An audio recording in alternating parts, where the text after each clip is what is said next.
Hola, mi nombre es Víctor Alfonso Villafañe Arrieta, estudiante de la UNAD de Corozal, del programa de tecnología en radiología e imágenes diagnósticas. Este es mi documento de identidad y a continuación le voy a mostrar mi diapositiva sobre los transportes a través de la membrana celular. Entonces aquí tenemos la maqueta del dibujo de una membrana y les explico lo siguiente. Los fosfolípidos son los principales componentes estructurales de la membrana plasmática. Alrededor de la mitad de los lípidos de la membrana celular son fosfolípidos y lo más importante de estos son la fosfatidilcolina, fosfatidiltolamina y fosfatidilserina y la esfingomielina. Estas moléculas son anfipáticas. Esto significa que poseen un externo hidrofílica muy polar, que es la cabeza, y un externo hidrofóbico no polar constituido por largas cadenas de ácidos grasos. El colesterol contribuye a que la doble capa lipídica sea menos fluida y permeable. Esto es debido a su rígida estructura cíclica esteroide que interpone entre las colas de los fosfolípidos que disminuyen la capacidad de movimiento de los ácidos grasos, provocando un endurecimiento de la membrana plasmática.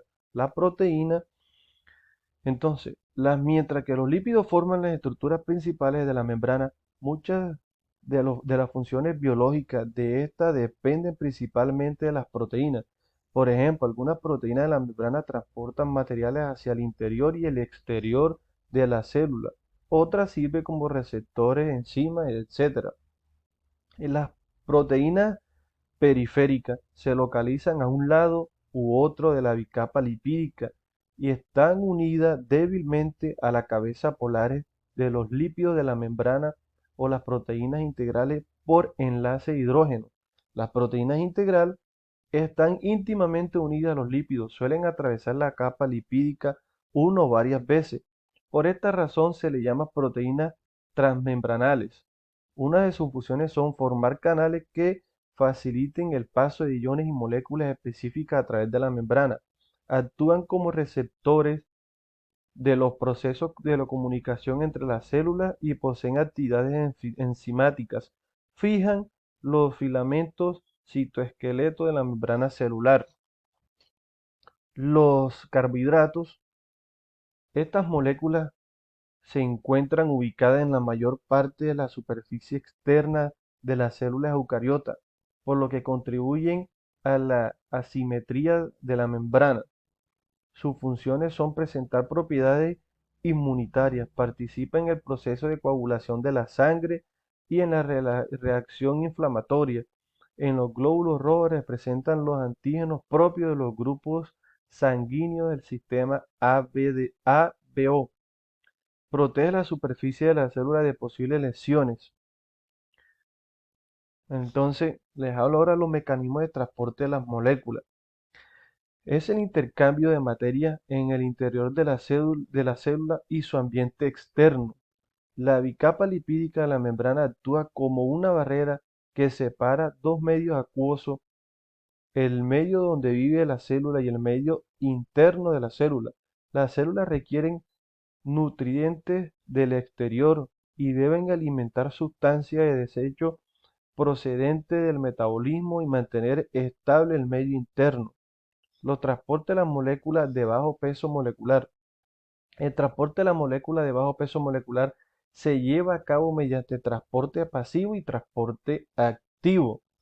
El transporte pasivo es un proceso de difusión de sustancias a través de la membrana. Se produce siempre a favor del gradiente de concentración, es decir, donde existe mayor concentración hacia el medio de concentración es menor. Este transporte puede darse mediante difusión simple y difusión facilitada. Entonces, tenemos que la difusión simple es el paso de la pequeña molécula a favor del gradiente de concentración. Puede realizarse a través de la bicapa lipídica o a través de canales posteriores. La difusión simple a través de la bicapa.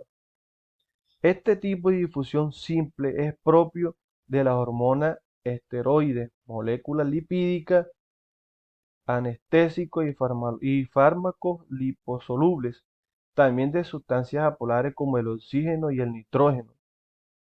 La osmosis es un tipo de difusión donde la principal solvente del sistema biológico, las moléculas de agua, pasan a través de una membrana semipermeable desde la región donde existe a una mayor concentración de estas moléculas a otra de menor concentración.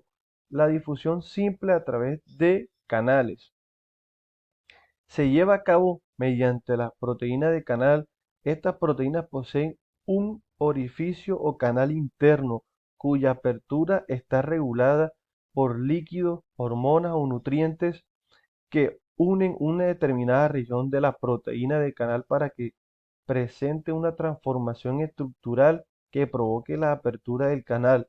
De esta forma entran los iones de sodio, potasio, calcio y cloro. Difusión facilitada.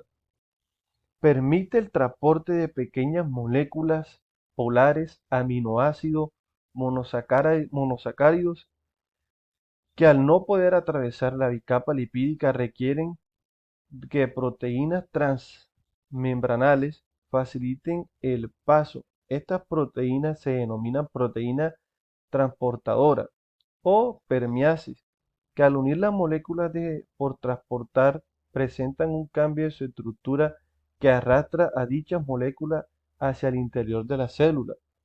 El transporte activo. Este tipo de transporte también intervienen proteínas de membrana transportadora, pero estas requieren energía de forma ATP para poder transportar las moléculas a otro lado de la membrana. Por lo tanto, este transporte se realiza en contra del gradiente electroquímico. La bomba de sodio y potasio es un ejemplo del transporte activo. Entonces, transportes moleculares de elevado peso molecular. En algunas sustancias pueden entrar o salir las células sin atravesar la membrana por procesos completamente diferentes de los vistos anteriormente. Estos procesos implican la función de la escisión de la membrana y tienen una importancia fundamental para las células. En la endocitosis medida por receptor, moléculas específicas que van a entrar a la célula se combinan con proteínas receptoras incluidas en la membrana plasmática. Este tipo de endocitosis en el mecanismo principal por el cual las células eucariotas captan micromoléculas. La endocitosis medida por receptor es selectiva y mucho más eficiente que la pinocitosis.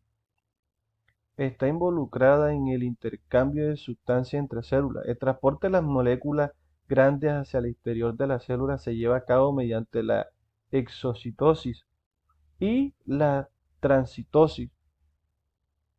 Entonces, el mecanismo mediante el cual se realiza la siguiente ciertas vesículas intracelulares se fusionan desde el lado interno de la membrana plasmática y su contenido se libera en el exterior. Eso ha sido todo en mi diapositiva. Muchas gracias.